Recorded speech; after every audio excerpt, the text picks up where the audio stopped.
Imagine a 12-year-old boy, alone, sweeping factory floors in a war-torn city. His father just died.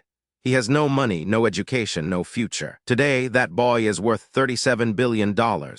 He controls ports, utilities, telecoms, and retail chains across more than 50 countries. This is empire math. Li Ka-shing, the rise of a billionaire. Li Ka-shing was born in 1928 in Chaozhou, a small city in Guangdong province, southern China. His father was a primary school principal. The family was poor but educated. They valued books above all else. In 1940, the Japanese army invaded Guangdong. The Li family fled to Hong Kong with nothing but the clothes on their backs. They arrived as refugees in a British colony that was itself about to fall to the Japanese. In 1943, Li's father died of tuberculosis. Li was 15 years old. He dropped out of school that day. He became the sole breadwinner for his mother and 3 younger siblings. He worked 16 hours a day, sweeping factory floors, polishing watch bands, selling plastic belts on the street.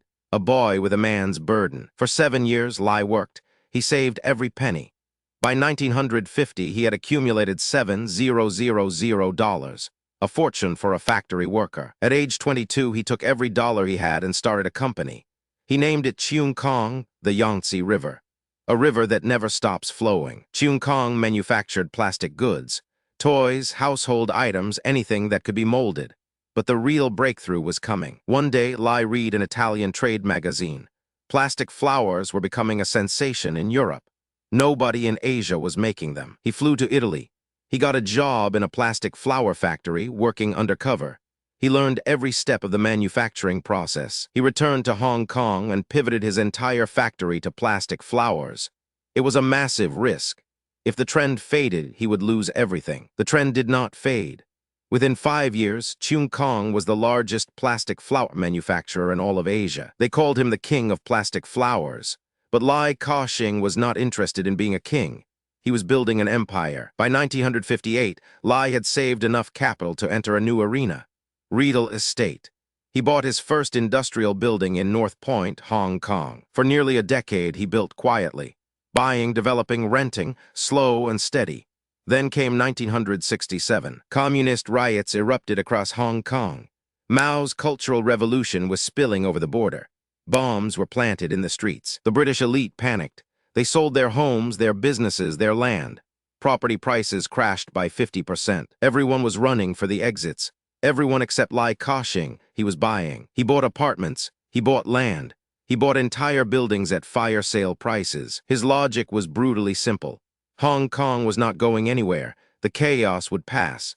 The city would recover, and when it did, the assets would be priceless. He was right. When calm returned, property prices recovered to their original values within 2 years. Li's net worth did not just recover, it multiplied. The factory owner had become a property magnate. He repeated this Contrarian bet in the 1973 stock market crash. Buy when others panic. And again in 1989, when another crisis sent property prices plunging. Li bought. The pattern was set. Decades before Warren Buffett made the phrase famous, Li Ka-shing was living it. Be fearful when others are greedy. Be greedy when others are fearful. In 1979, Li Ka-shing pulled off the deal that would transform him from a Hong Kong property developer into a global business titan. His target was Hutchison Whampoa, one of the great British trading houses, or Hongs, that had dominated Hong Kong since 1841. For 138 years, the British Hongs, Jardine Matheson, Swire Hutchison, controlled Hong Kong's economy. No Chinese had ever owned one. Li Ka-shing was about to change that. Unknown to the Hutchison board, Li had been secretly negotiating with HSBC. The bank held a 22% controlling stake in Hutchison. The price was HK $639 million. At the time, about 82 million US dollars. That was less than half of Hutchison's book value. A discount so steep, it was almost unthinkable. The Hutchison board found out about the deal when the rest of the world did.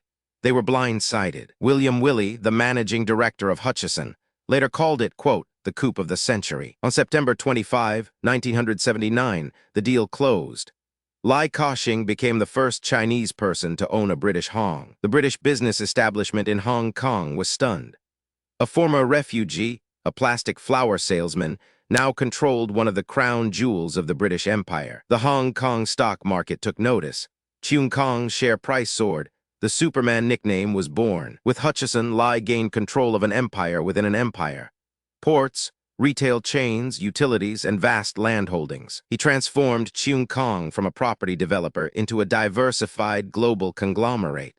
The Yangtze River was becoming an ocean. His business philosophy was deceptively simple.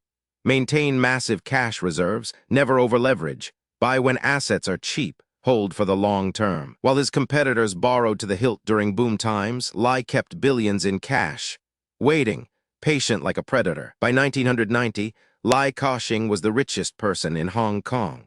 His combined empire was worth more than $6 billion, but the real growth was only beginning.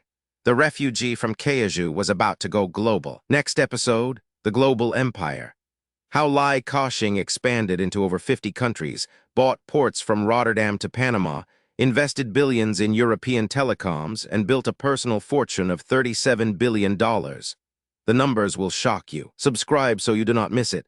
Empire Math, Li Ka-shing. Episode 2 coming soon.